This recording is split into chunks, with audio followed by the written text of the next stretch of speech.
Estamos de volta com o Vida e Saúde, agora falando aqui diretamente dos estúdios do UNASP, o Centro Universitário Adventista de São Paulo, campus Engenheiro Coelho.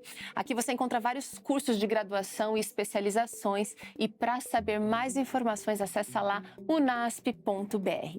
E olha, entre os dias 27 e 30 de julho aconteceu aqui o 9º Congresso Internacional da AMA, que é a Associação dos Médicos Adventistas, com o tema Uma Vida para Servir e Muitas para Salvar.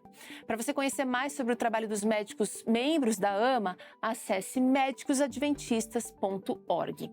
Hoje, nós vamos conversar com o Dr. Marcelo Fernandes, que é ginecologista, obstetra e que faz cirurgias por videolaparoscopia.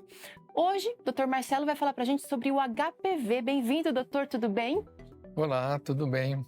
Muito obrigado pela oportunidade de poder expressar ou levar um conhecimento, algo muito importante. O senhor traz aqui algo bem específico. Eu sei que aqui na AMA vocês estão realizando também, não só nessa edição, mas várias edições vocês realizam, oferecem serviços para a comunidade. E um dos serviços oferecidos nessa edição foi justamente esse diagnóstico para as mulheres. Doutor, HPV é um assunto preocupante na sua área. Nós resolvemos colocar esse tema do HPV, não é HIV.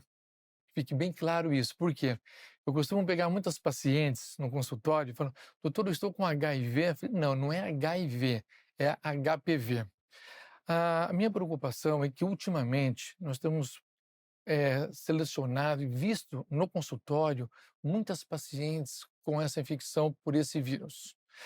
E nós sabemos que ele é o precursor responsável no futuro dessa paciente. Se não fizer um tratamento anterior, tá, no início, ela pode evoluir por uma patologia muito grave, que é o câncer de colo de útero.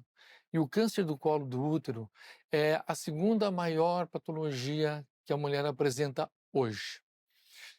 As últimas estatísticas demonstraram para nós que hoje existe mundialmente 600 milhões de pacientes com essa patologia, HPV. O que é o HPV? Vamos lá. HPV é um vírus, né? Mas esse vírus, ele se subdivide em vários outros vírus, né? São vários outros subtipos.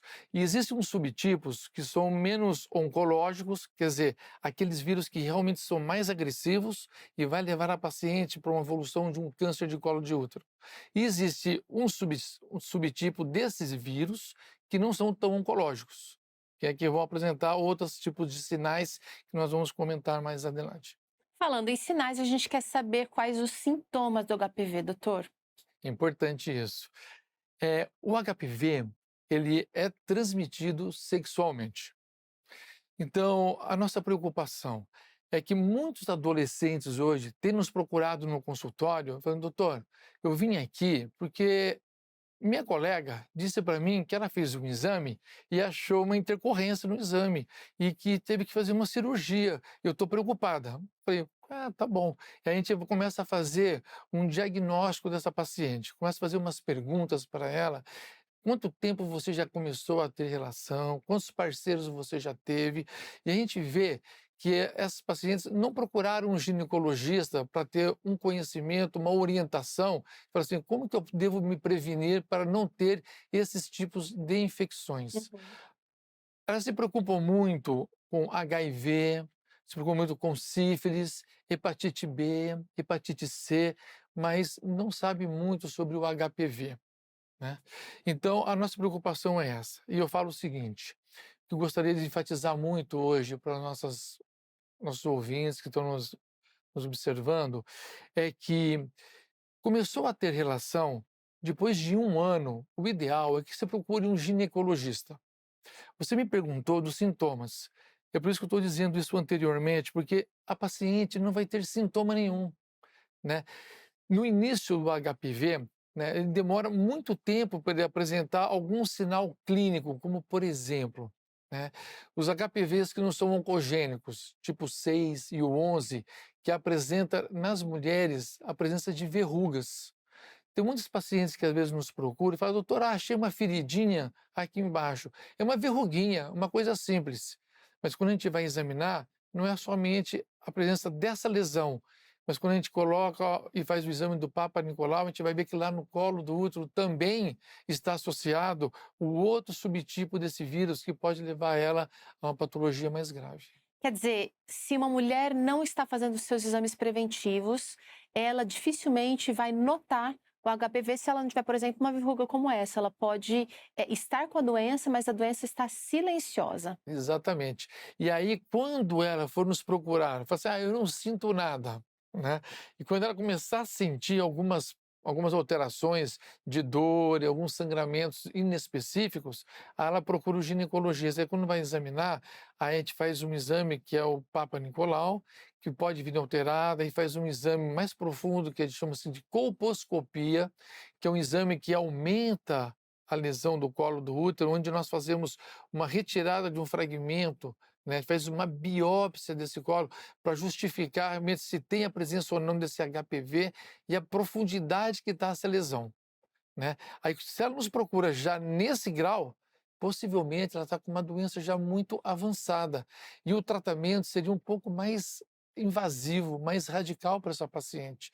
Se ela nos procurar um ginecologista já no começo, falando, não, eu não sinto nada, mas eu vim aqui fazer meu exame periódico, eu vim fazer meu Papa Nicolau. O Papa Nicolau é o único exame que a gente tem para detectar essa lesão no colo uterino. Não existe outro exame. Bom, já que a gente está falando aqui de um assunto difícil para muitas pessoas, acho que é importante a gente falar de alguns mitos e verdades. Fazer o Papa Nicolau é incômodo, dói, doutor? Ou é mais uma coisa da cabeça da mulher, uma coisa da cultura, uma coisa da vergonha? É. Ainda existe um pouco de vergonha, mas não é mito, é uma verdade, tem que ser realizado. É o único método que hoje nós temos de poder, no início da patologia, identificar essa patologia, né? Não existe ultrassom, não existe tomografia, ressonância magnética que detecta a lesão no colo do útero e a presença desse vírus. Então, o ideal, faça o Papa Nicolau anualmente nos primeiros 3 anos. Se o Papa Nicolau estiver normal, né, você pode dar um tempo, um intervalo maior dos exames do Papa Nicolau para 2 ou 3 anos. E isso quem vai Pode fazer. determinar é o ginecologista junto com a paciente, né, doutor? É. A gente vê que não existe só essa lesão, a paciente procura por outros tipos de incômodo, né? Nós chamamos de leucorreia, que ela fala, doutor, estou com um pouquinho de secreção, tenho ardência, prurido, dor na relação, sangramento. Eu sempre procura o médico antes, e a gente aproveita e já faz o exame do Papa Nicolau, né? A gente sabe que desse vírus, 80%, 80%, olha que estatística nova que saiu, 80% das pessoas que tiveram relação já tiveram contato com HPV. Uau! Aí você vai me perguntar, nossa, doutor, então todo mundo tem HPV? Olha que interessante. Nosso organismo tem um sistema imunológico que consegue inibir e erradicar esse vírus. Mas a outra estatística mostra que 80% dessas pacientes que não procuraram médico, não fizeram tratamento, pode evoluir para uma lesão mais grave. Doutor, eu vou trazer agora aqui uma nuvem de palavras, porque Tá. a gente está fazendo essa dinâmica aqui com alguns especialistas. E se o senhor tivesse que escolher um remédio natural para ajudar, para destacar nesse combate ao HPV, nessa prevenção do HPV, já que o senhor falou aí de imunidade, falou aí do corpo tentando resolver o problema, qual seria o remédio escolhido, doutor? Gostaria de enfatizar uma coisinha rapidinho, posso? Pode? Existe hoje, o Ministério da Saúde existe hoje uma coisa chamada vacina, vacinação, isso é importante, eu enfatizar isso para vocês, que tem de graça no posto, você não vai gastar. Então, hoje existe um protocolo para diminuir a consequência dessa infecção nos adultos, nos adolescentes, para evitar o câncer de colo de útero. Então, existe hoje um programa de vacinação para adultos e para criança, de graça. Você não vai gastar nada. Vá ao posto de saúde. De 9 a 14 anos, seus filhos podem fazer o uso dessa vacina, tanto a mulher como o homem. E os adultos também têm esse protocolo. Procure o posto de saúde, faça isso. É uma maneira de você ajudar a combater isso, ok? Certo.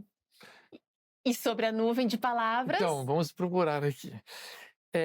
Eu disse para você que 80% das mulheres, quando estimulam o nosso sistema imunológico, consegue inibir o vírus e erradicar o vírus.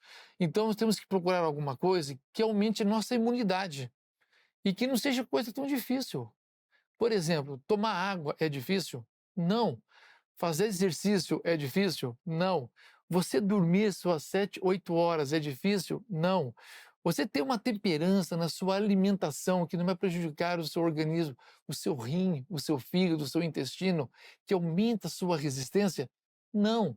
Você tomar um pouquinho de sol, que vai dar para você vitamina D, de graça, você não precisa comprar, não vai prejudicar o seu fígado, não vai prejudicar a sua circulação. Faça exercício, toma água, tome sol, repouse. Isso aumenta o seu sistema imunológico. Você vai ajudar a inibir esse vírus. É uma das melhores maneiras que você tem. E se você fizer o uso da vacina e você procurar o seu médico, olha, pode estar seguro. Você vai estar muito mais tranquilo com a sua vida, vai ter uma qualidade de vida melhor. Muito legal essa conversa aqui com o Dr. Marcelo Fernandes, hoje aqui no Vida e Saúde. Quero agradecer, doutor, e a gente marca uma próxima conversa mais profunda sobre esse assunto lá no nosso estúdio, combinado? Sem dúvida, tenho disposição. Tá certo, então, olha, na próxima semana a gente volta aqui com mais uma entrevista diretamente aqui dos estúdios do UNASP Campus Engenheiro Coelho.